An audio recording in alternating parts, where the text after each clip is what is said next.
नमस्कार दोस्तों, मेरे चैनल में आप सभी का बहुत स्वागत है। आज मैं आपको बहुत ही अच्छे से शेयर्स के बारे में बोलने जा रहा हूँ और आपको दिखाता हूँ कि मल्टी बैगर शेयर्स क्यों है। ये पहले से मल्टी बैगर बन चुका है, लेकिन अभी तो उसकी शुरुआत भी नहीं हुआ है।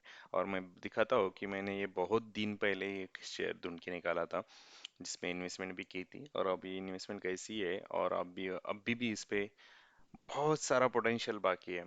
ओके, चलो, जब भी मैं होल्डिंग्स में जाऊंगा तो यहाँ पे आप देख रहे हो ये ग्रेविटा नाम का शेयर्स है। तो ये पहले से अपने पास पड़ा हुआ है, बहुत लिया हुआ है कि जिसका करंट वैल्यूएशन मतलब 37% तक ऊपर गया है, लेकिन ये एवरेज आउट होके जाएगा। एवरेज आउट होने का मतलब क्या होता है वो भी मैं बताता हूँ। तो चलो, कंसोल में जब जाते हो आप तो यहाँ पे आप ब्रेक डाउन भी देख सकते हो कौन से भी शेयर का, कि मतलब आपने कब शेयर्स उसके बाय करने शुरू किए और किस तरीके से उसकी प्राइस थी। ठीक है, तो ये है, अभी देखो ये डेट है, क्वांटिटी है, प्राइस है, एवरेज डे और कितने दिन को ये शेयर्स लेने शुरू किए। तो आप अगर अगर ये देखोगे तो मैंने पिछले साल पर मतलब 2021 में थर्ड मंथ में मार्च से ये शेयर लेना शुरू किया, जिसकी प्राइस तब थी 94 रुपीज़। उससे पहले भी मैंने शेयर्स लिए थे और बेचे थे, लेकिन फिर से मुझे पता चला कि यार इसका फंडामेंटल बहुत ही स्ट्रांग है, बहुत अच्छी कंपनी है। मैं आपको बताऊंगा कि इसका फंडामेंटल्स की एनालिसिस और सब कुछ। लेकिन अब ये देख लो कि तब जाके तब से ये शेयर्स ले रहा हूँ 94 रुपीज़ में, फिर 100 रुपीज़ पे आया, 97। ऐसे करते करते लास्ट में ये शेयर्स अभी पहुंचा है 380 रुपीज़ के अराउंड। और अभी भी ये बाई करना अच्छी बात है। क्यों बात है, चलो मैं दिखाता हूँ आपको। ठीक है, ग्रेविटा। तो ग्रेविटा इंडिया, ये जो कंपनी है, ये स्क्रैप रिसाइकल करती है। मतलब जो स्क्रैप होता है, कचरा होता है, उसको रिसाइकल करती है, लेकिन एक स्पेशल टाइप का कचरा रिसाइकल करती है। ये रिसाइकल करती है बैटरी में का जो कचरा आता है, मतलब बैटरी में जो भी अपने व्हीकल की, घर की, इन्वर्टर्स की बैटरीज होती है, उनको ये रिसाइकल करके उनमें से लीड और प्लेटिनम, वो जो मेटल्स होते हैं, उसको निकालते हैं। उसका फाइनेंशियल देख लेते हैं। इसका जो सेक्टर है, पीई रेशो यानी प्राइस टू अर्निंग रेशो 25 है। और इसका खुद का पीई रेशो इस कंपनी का 50 के अराउंड है, 49 रुपीज पीई रेशो। तो पीई रेशो होता है प्राइस टू अर्निंग। इसका मतलब होता है कि एक शेयर अभी अपने को कितना प्रॉफिट कमा के दे रहा है और लोग उस पे कितना प्राइस लगा रहे हैं। मतलब अगर 1 रुपया प्रॉफिट मिलता है एक शेयर से, तो लोग उसको 50 रुपीज, 49 रुपीज पे कर रहे हैं। ओके, इसका मीनिंग एक तरफ से ये होगा। दूसरा मीनिंग हो सकता है कि चलो मान लो कि इस शेयर को मैं 49 रुपीज दे रहा हूँ 1 रुपीज के लिए। तो अगर मुझे मेरा पूरा पैसा वापस लेना है तो कहाँ, कितने साल में आएगा? तो ऑब्वियसली वो 49 ईयर्स में आएगा। जितना ज़्यादा पी रेशियो होता है उतना शेयर्स महंगा होता है, जितना कम पी रेशियो होता है उतना शेयर चीप होता है। लेकिन कुछ कुछ जो शेयर्स होते हैं जिसमें बहुत सारा पोटेंशियल होता है और कंसिस्टेंट होता है, उनका पी रेशियो ज़्यादा रहता है। और मैं ये भी बता दूं कि ये पी रेशियो डिग्रेड हो चुका है, अभी डाउन आ गया है, लेकिन यहाँ पे नहीं दिख रहा। तो मैं उसको आपको ये दिखाऊंगा कि किस तरह, क्योंकि रिसेंट जो रिजल्ट आया है ग्रेविटा का वो बहुत ही अच्छा रिजल्ट है। इन पे टोटल डेप्थ है 261 करोड़ से, कुछ ज़्यादा डेप्थ नहीं है। और उनका डिविडेंड भी 0.30%, मतलब हमको मार्केट के हिसाब से 1 रुपया डिविडेंड देती है वो, तकरीबन। तो उसकी 380 करंट प्राइस है। लेकिन ये डिविडेंड भी अभी बढ़ चुका है, यहाँ पे अपडेट नहीं हुआ है। तो दिखाता है, इसका मार्केट कैपिटल 2500 के आसपास करोड़ में है। ठीक है, तो अभी आते हैं फाइनेंशियल में। ये बहुत ही इंटरेस्टिंग चीज़ है, ये अब तुमको देखना ही देखना जरूर है। तो फाइनेंशियल में अभी देखो यहाँ का, उनका जो टोटल रेवेन्यू है, 10 साल का रेवेन्यू दिया हुआ है। तो 2012 में ये कंपनी का रेवेन्यू सिर्फ 272, मुझे 272 करोड़ था। अभी अगर देखोगे तो ये ऑलमोस्ट 1500 करोड़ के आसपास आया है, 1416 crore. It's a big, it's like a 7 time, almost 6 to 7 times इसका रेवेन्यू बढ़ चुका है। अभी आपका इसका नेट प्रॉफिट भी देखो कि 15 करोड़ से लेके ये नेट प्रॉफिट कमा रही है 52 करोड़। तो 15 चौक 60, मतलब ये 3 टाइम्स इसका प्रॉफिट 10 साल में बढ़ चुका है। अर्निंग पर शेयर भी इनका ऐसे इसी तरह से बढ़ चुका है 3 टाइम्स। डिविडेंड भी आप देखोगे तो ये डिविडेंड भी मतलब देती आ रही है, ऑलमोस्ट 2012 से लेकर आज तक इन्होंने हमको डिविडेंड दिया हुआ है। इनकी बैलेंस शीट भी बहुत ही स्ट्रांग है। अगर देखना है तो आप जाके देख सकते हैं, लेकिन सबसे इम्पोर्टेंट बात मैं आपको दिखाता हूँ कि आप आइए और इनका रिसेंटली प्रेजेंटेशन देखिए कि जो भी मीटिंग्स होते हैं उसमें प्रेजेंटेशन होता है। तो ये ग्रेविटी का प्रेजेंटेशन मतलब 29 जनवरी 2022 का अभी अभी हुआ था। तो उसमें से देखिए कि क्या क्या इंफॉर्मेशन मिलती है। तो चलो मैं दिखाता हूँ आपको सब सब अच्छे से बताता हूँ। अगर आपको लगे कि ये सच में पोटेंशियल थे आप उसको खरीद लेना, अगर आपको लगे नहीं है तो उसको छोड़ देना। तो ये जो कंपनी है ग्रीन एंड सस्टेनेबल फ्यूचर की इसमें एनर्जी में ग्रीन एनर्जी के लिए सपोर्ट करती है। तो आपको पता होगा कि अपने इंडिया में अभी गवर्नमेंट ग्रीन एनर्जी के लिए बहुत पुश कर रही है, मतलब बहुत ही उस पे जो भी ग्रीन एनर्जी के रिलेटेड स्टॉक्स है कंपनीज हैं वो बहुत कुछ ऊपर जा चुकी है। और इनका पूरा का पूरा जो बिजनेस है वो रिसाइकलिंग में है। तो रिसाइकलिंग होने की वजह से इनको जो भी काम होगा वो ग्रीन और क्लीन एनर्जी के लिए ये सपोर्ट करेगा। ग्रेविटा ये 1992 में शुरू हुई थी कंपनी। यहाँ पे उनकी पूरी की पूरी साइकिल दी हुई है, तो ये आप चाहे तो देख सकते हैं। लेकिन ये इंपॉर्टेंट चीज़ है, इनका जो विजन है 2025 का, तो इस तरह के से विजन दिखा है कि रिटर्न ऑन कैपिटल एम्प्लॉयड 25% है। मतलब ये बहुत ही अच्छा है। जितना आप पैसा लगा रहे हो उसमें से आपको रिटर्न कितना मिल रहा है, तो 25% बहुत ही अच्छा होता है। ये हमेशा 50% तक वैल्यू एडेड प्रोडक्ट्स उसमें ऐड करते जा रहे हो, मतलब कौन कौन से नए प्रोडक्ट लेके आ रहे हैं। तो इसका मतलब इनका रिनोवेशन भी अच्छा है। नॉन लीड बिजनेस जो है वो 25% है। लेकिन ये एक इंटरेस्टिंग चीज़ है कि प्रॉफिटेबल जो ग्रोथ है इनकी, जो प्रॉफिट होता है ईयर ऑन ईयर प्रॉफिट, वो 35% है। बहुत स्ट्रांग है 35%। इनका रेवेन्यू का जो सी ए जी आर है अभी तक का, जो कि cap compounded annually growth ratio जो है वो 25% है। मतलब हर साल ये ईयर ऑन ईयर 25% तक उनका रेवेन्यू बढ़ रहा है। इन्होंने रिसाइकल में दो थोड़े से नए चीज़ें भी ऐड की है, जो कि ई वेस्ट होता है, लिथियम होता है, रबर होता है। तो ये होता है, ये बिजनेस का ग्रोथ अच्छा सा दिख भी रहा है और उनका विजन भी है।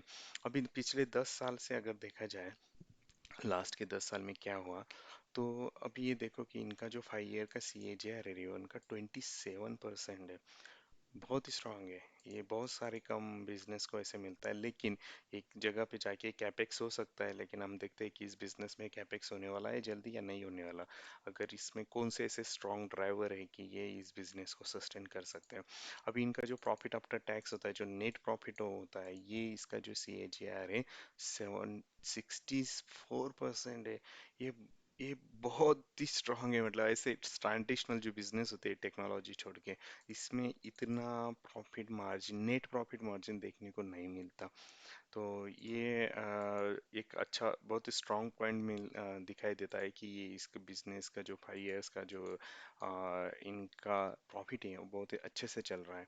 ये देखिए कि क्या होता है, ये जो स्क्रैपिंग वाले जो बिजनेस है उसमें सबसे बड़ी जो प्रॉब्लम होती है वो होती है कि स्क्रैप कलेक्शन का। क्योंकि इंडिया में स्क्रैप जो होता है वो इनफॉर्मल है, मतलब वो लोग ऐसे कोई बिजनेस के यहाँ पे उसको ला के बेचते नहीं है। तो उसका जो कलेक्शन होता है वो बहुत ही कम है इंडिया में, और हमको ओवरसीज से स्क्रैप लाना पड़ता है। मतलब साउथ अफ्रीका, उन ऐसे डाउन साइड की जो कंट्री से वहाँ से हम कचरा लाते हैं और उसके बाद ये रिसाइकल होता है। तो ये बहुत बड़ा बिजनेस के लिए प्रॉब्लम है। लेकिन जब भी रिसेंटली अभी ये जो गवर्नमेंट की पॉलिसीज आ रही है, गवर्नमेंट की जो स्क्रैप पॉलिसी आ रही है, उसका डायरेक्ट इफेक्ट किस पे हुआ है, तो इस बिजनेस पे हुआ है। क्योंकि गाड़ियां जैसे रिसाइकल होगी उनकी बैटरीज भी रिसाइकल होगी, और बैटरी रिसाइकल होगी तो सबसे ज़्यादा जो बिजनेस में जो रिसाइकल करता है उसको डायरेक्टली इफेक्ट आएगा। तो उसका जो इफेक्ट है वो ग्रेविटा पे तुरंत ही दिखाई दे रहा है। ओके। तो इनका ये देखो, इंडिया और ओवरसीज दोनों का बिजनेस बढ़ते जा रहा है, रेवेन्यू बढ़ते जा रहा है। मतलब 431 करोड़ से लेके 1400 करोड़ तक 2021 में आई। अभी उनके अगर रिसेंट क्वार्टर भी वो भी देख लेंगे, प्रॉफिट भी उनका बढ़ते ही जा रहा है, कोई इशू नहीं है। कैपिटल एम्प्लॉयड वो जो अच्छा है, ग्रोथ अच्छे दिख रहा है। तो ये क्वार्टरली हाईलाइट जो है अभी Q3 क्वार्टर जो आया है फाइनेंशियल ईयर का, इस साल का दिसंबर का, वो भी अच्छा सा है। जैसे कि जो वैल्यू में है वो भी 14% से इंक्रीज हो गया है। रेवेन्यू ऑलमोस्ट 49% से बढ़ा हुआ है। और बहुत ही स्ट्रांग है ईयर ऑन ईयर, मतलब पिछले साल से ये 50% तक इनका रेवेन्यू बढ़ चुका है। और मैंने बताया भी था क्योंकि गवर्नमेंट बहुत पुश कर रही है अपने क्लीन एनर्जी के लिए, और बहुत सारी पॉलिसी चेंज हो चुकी है, तो उनका डायरेक्ट इफेक्ट इस पे आ रहा है। ईबीटा भी जो होता है, earning before income tax and depreciation and amortization, मतलब जो ग्रॉस प्रॉफिट होता है वो कितना है, 69% है। प्रॉफिट आफ्टर टैक्स, मतलब टैक्स दे के सब कुछ होके इनका जो ईयर ऑन ईयर है 150% तक इंक्रीज हुआ है। इसका मतलब ये बहुत बहुत स्ट्रांग है एक्चुअली। मैं तो बता रहा हूँ, ऐसे मैंने भी बहुत कम बिजनेस देखे कि जिसमें इतने सारे नंबर्स निकल के आते हैं। अभी रेवेन्यू ये आप देख सकते हो चाहे तो, रिटर्न ऑन एम्प्लॉयड आरओसी जो बोलते हैं इसमें, कि ये भी अच्छा अच्छा कर्व है, कोई इशू नहीं। 29 में थोड़ा सा डाउन आया था, लेकिन फिर से ये रैंप अप हो रहा है। Okay, leverage, improving leverage and cash flow मतलब इनके पास कितना फ्री कैश फ्लो, ये भी बहुत ही स्ट्रांग है। इनके पास पैसा तो आने वाला है क्योंकि प्रॉफिट अच्छे से जनरेट हो रहा है, तो इनके पास फ्री कैश फ्लो रहेगा, जिसके कारण कोई इशू नहीं। लेकिन सबसे इम्पोर्टेंट बात, ये बहुत इंपॉर्टेंट बात है, इनके जो ऑपरेशंस है ये बढ़ा रहे हैं। इंडिया में भी बहुत सारे ऑपरेशंस थे, तो ये ओवरसीज भी कर रहे हैं, मतलब अफ्रीका में, अमेरिका में। मैंने देखे इनके रिपोर्ट्स पढ़े हुए हैं, तो वो उसमें वो फिर से नए कैपेसिटी ऐड कर रहे हैं। तो प्रोक्योरमेंट नेटवर्क मतलब कहाँ से ये कैसे अपना सामान उठाते हैं, जो कचरा वचरा होता है, उनके जो नेटवर्क से ये इनका स्ट्रांग होते जा रहा है through out the global actually. लेकिन जिस तरीके से इंडिया की अभी पॉलिसी रही है, तो इनको सबसे ज़्यादा इम्पोर्टेंट फायदा ये होने वाला है कि जो स्क्रैपिंग मटेरियल है ये यहीं से इंडिया में अवेलेबल होने को मिलेगा, तो जिसका जो कॉस्ट होता है वो भी कम हो जाएगा, और इनका जो प्रॉफिट की मार्जिन है वो भी बढ़ती जाएगी। तो ये अच्छा है। और इनके जो पार्टनर्स है, जो भी रिन्यूएबल एनर्जी में, जो भी बैटरीज में, ये सब इनके पार्टनर्स है। तो उनको मैं बड़े बड़े नाम बता देता हूँ। अमर राजा, राजा ये बैटरीज बनाती हैं, ये इनके पार्टनर है। मतलब जैसे जो भी बैटरीज खराब होके ये कलेक्ट करते हैं, ये बैटरीज ग्रेविटी को सप्लाई करते हैं, और उसमें से जो मेटल्स आती हैं निकल के लीड, फिर से उसको रिसाइकल कर दिया। टाटा है बड़ा सा ये उसमें प्लेयर, उनका जो पार्टनर से लिमिनियस बैटरीज है, टाटा बैटरीज है, पॉलीकैब है, एशियन पेंट्स है, ये सब बड़े बड़े प्लेयर्स है अपने इंडिया में। पैनासोनिक भी है, तो इनके अच्छे से नेटवर्क है इनके पार्टनर्स, और अभी भी बढ़ते भी जा रहे हैं। तो ये अगर आपको देखना है तो ये चेयरमैन है एमपी अग्रवाल, और रजत अग्रवाल मैनेजिंग डायरेक्टर हैं इनके। और ये कौन क्या क्या रिसाइकल करते हैं, तो आप देखो ये वैल्यू एडेड प्रोडक्ट्स, मतलब नए वाले वैल्यू ऐड हो चुके हैं। रेड लीड करते हैं, लीड ऑक्साइड करते हैं, लीड शीट करते हैं, लीड बॉल्स करते हैं। तो ये बैटरी में से लीड निकालते हैं और उसको रिसाइकल करके बेचते हैं। तो ये- इस तरीके से ये जो डोमेस्टिक स्क्रैप, ये बहुत इंपॉर्टेंट चीज़ है। डोमेस्टिक स्क्रैप, तुम अगर देखोगे कि ये डोमेस्टिक जो रॉ मटेरियल है उसका ग्रोथ कैसे हो चुकी है। 2016 में इनको सिर्फ एंड सिर्फ 14% तक स्क्रैप मिलता था। सिर्फ सबका सब जो था उनको इंपोर्ट करना पड़ता था। और मतलब मान लो कि 2016 में इनका बिजनेस का सेल्स था 400 करोड़ सिर्फ, और उसमें से सिर्फ 14% मिलता था। सब जो भी होता था ऑलमोस्ट निग्लिजिबल अमाउंट है ये इंडिया के स्क्रैप पॉलिसी के लिए। तो उन्होंने इंपोर्ट करके ही सब कुछ लाना पड़ता। लेकिन इनका अभी ग्रोथ देखो, अभी इस साल मतलब जो है 9 मंथ का जो है, तो उसमें ग्रोथ 55% तक मिली है। मतलब 55% तक इनको स्क्रैप यही से मिल रहा है, और इनका बिजनेस ग्रो होना ही होना है। तो डोमेस्टिक स्क्रैप कलेक्शन पार्टनर जो है, जैसे कि रिलायंस है, वी-गार्ड है, टाटा है, ये सब उनके साथ काम कर रहे हैं। और रिसाइकल में बहुत बड़ा इशू हो रहा है। तो मैं पहली बात बता देता हूँ उनकी जो स्ट्रॉन्ग पॉइंट है, ये बिजनेस बहुत ही ट्रेडिशनल बिजनेस है, अच्छा सा बिजनेस है, बहुत सालों से काम करते आ रहे हैं, तो उसमें उनको एक्सपीरियंस भी बहुत बड़ा है। दूसरी बात, ये इन्वायरमेंट फ्रेंडली बिजनेस है, इसमें जो भी इनको देखेगा उनको लगेगा कि यार ये कुछ तो भी अच्छा काम कर रहे हैं। तीसरी बात, गवर्नमेंट की पॉलिसी, मोदी गवर्नमेंट सबसे बड़ा जो क्लेम कर रहा है, सबसे बड़ा जो पुश कर रहा है रिन्यूएबल एनर्जी के लिए, उसके लिए ये जो भी मतलब रिसाइकल होगा, जो भी कचरा साफ होगा, जो भी कुछ होगा, उसके लिए गवर्नमेंट से बहुत बड़ी पुश मिलने वाला है। तीसरी बात, स्क्रैपिंग पॉलिसी, गवर्नमेंट ने अभी अभी स्क्रैपिंग पॉलिसी लॉन्च की है। तो स्क्रैपिंग पॉलिसी से जो भी ओल्ड व्हीकल है वो स्क्रैप में जाएंगे, तो और जो नई व्हीकल से वही खरीदने पड़ेंगे, तो उसके लिए जो भी उनको स्क्रैप जमा होगा, ये डायरेक्टली पे करेगा इस कंपनी के ग्रोथ के लिए। और ये जो बिजनेस है, इनका जो एंट्री बैरियर है वो भी बड़ा है, क्योंकि बहुत बड़ा नेटवर्क चाहिए। तो ये अकेला प्लेयर है, मुझे तो मैंने जब भी देखा था, मोनोपोली जैसा प्लेयर है कि जिनका ये सब कुछ ग्रो हो रहा है। अभी मैं तुमको दिखाता हूँ रिसेंट इसका फाइनेंशियल का जो है वो। चलो, ये फाइनेंशियल ईयरली फाइनेंशियल का इनकम स्टेटमेंट है यहाँ पे दिया हुआ है। तो आप देखो कि इनकी जो इन ग्रोथ है, अर्निंग पर शेयर 2 रुपए से लेकर 10 साल में 7 रुपए, 3%, मतलब 3 टाइम्स से ज़्यादा बढ़ी हुई है। लेकिन इससे भी इम्पोर्टेंट, एक क्वार्टरली अगर रिजल्ट देखोगे, तो ये क्वार्टरली रिजल्ट भी यहाँ पे दिसंबर का 21 का, तो ये अर्निंग पर शेयर बहुत ज़्यादा है। मतलब तुम ये देखो, पिछले साल दिसंबर में इनका 2 रुपीज नेट इनकम सिर्फ 15 करोड़ था। अभी इस साल वो 40 करोड़ पे आ गया है। और ये कुछ मतलब एक ही क्वार्टर नहीं है, ये ग्रोथ है। मतलब आपको देखो कि सस्टेनेबल ग्रोथ है, कंटिन्यूअसली ग्रो कर रही है कंपनी। तो इस साल क्या, ये पहले ये जो पी रेशो था, ये पहले से डाउन हो चुका है। और उन्होंने ये डिविडेंड भी देती आ रही है। तो अगर आपको डिविडेंड देखना है तो मैं दिखा देता हूँ कि इन्होंने डिविडेंड इस साल 3 रुपीज पर शेयर डिविडेंड दिया है, जो कि बहुत ही अच्छा है। मतलब 8 फरवरी का उसका डेट है।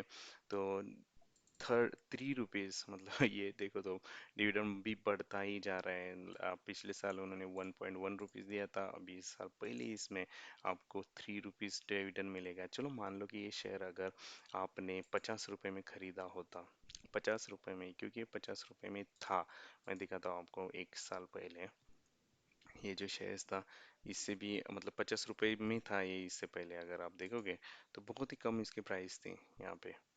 तो 40-50 रुपए में मिल रहा था, तब मैंने ये 50 रुपए में खरीदे थे, फिर से बेचे थे, फिर से 90 रुपीज़ में खरीदना शुरू किया। तो 50 रुपए में अगर ये शेयर खरीदता और आज आपको ये 3 रुपीज़ अगर डिविडेंड मिलता, तो मतलब इसका 6% तो डिविडेंड ही हो गया। और उसकी जो ग्रोथ है, मतलब अभी तक ये मल्टी बैगर जैसे कि 50 यानी 6 टाइम 600% तक आपको पैसा मिला हुआ था। और अभी भी इस पे पोटेंशियल बहुत बाकी है। मतलब ये इसका कुछ नहीं हुआ है अभी। अगर फाइनेंशियल मैंने जो दिखा है, तो अभी तो उसकी ग्रोथ शुरू हुई है, क्योंकि गवर्नमेंट रिसाइकल और क्लीन एनर्जी में इन्वेस्ट कर रही है। तो ये था। अगर आपको सच में इंफॉर्मेशन अच्छी लगी तो ये शेयर जितना हो सके उसको कलेक्शन करते रहना। बहुत सस्ता शेयर है, बहुत ही अच्छा शेयर है। और उसमें कोई दूसरा प्लेयर भी नहीं है कि जो उनको कंपटीशन देने वाला है। अगर इसका अब अगर यहाँ पे आपको देखना है तो मैं दिखा देता हूँ कि इसके कंपैरिजन, पीयर कंपैरिजन कौन है। तो चलो, ये भी बोल रहे हैं कि स्ट्रांगली रिकमेंड कर रहे हैं 100% तक। तो इनके पीयर कंपैरिजन कहाँ पे दिखते हैं, कहाँ पे मिल रहे हैं, ये यहाँ पे पीयर्स। तो इनके जो पीयर्स है, तो ये तो यहाँ पे दिखा भी नहीं रहे, क्योंकि उनको पता, शायद ये इनको पता भी नहीं कौन पीयर्स है। लेकिन मुझे पता है कि इसमें इस सेक्टर में ऐसे ज़्यादा लोग भी नहीं है, ज़्यादा कंपनीज काम नहीं करती थी। ये मोनोपोली जैसी कंपनीज है, और अच्छे से बहुत सालों से सस्टेनेबल बिजनेस है। तो ये था आज का वीडियो ग्रेविटा इंडिया पे। आपको कैसे लगा जरूर बताना। आप अगर आपको इंटरेस्टिंग लगा हो, अगर आपको ये पसंद आया हो, तो प्लीज़ और इस चैनल को सब्सक्राइब करो, शेयर करो, हर बहुत ज़्यादा से ज़्यादा लोगों तक पहुँचाओ, ताकि ज़्यादा से ज़्यादा लोगों को इसका फ़ायदा हो। और आप ट्यून रहना, क्योंकि अभी अच्छे अच्छे वीडियो आना शुरू हो गए इस चैनल पे। तो मैं बताते रहूँगा आपको कि कौन से यहाँ पे आप इन्वेस्ट कर सकते हो, नहीं कर सकते। लेकिन सबसे लास्ट बात, शॉर्ट टर्म के लिए ये शेयर कुछ इतना ज़्यादा ये नहीं है। लॉन्ग टर्म के लिए सोचो, 10 साल, 15 साल, 20 साल के लिए सोचो, तब ये शेयर जरूर मल्टी बैगर बन के ही रहेगा। ये मेरा मतलब बहुत बड़ा फाइंडिंग है, स्ट्रांग उसके लिए ये है। तो आप भी देखते रहना, और किसी का भी मतलब रिकमेंडेशन पे शेयर्स मत खरीदो, आपका थोड़ा सा एनालिसिस जरूर करना। Thank you for watching, have a great day.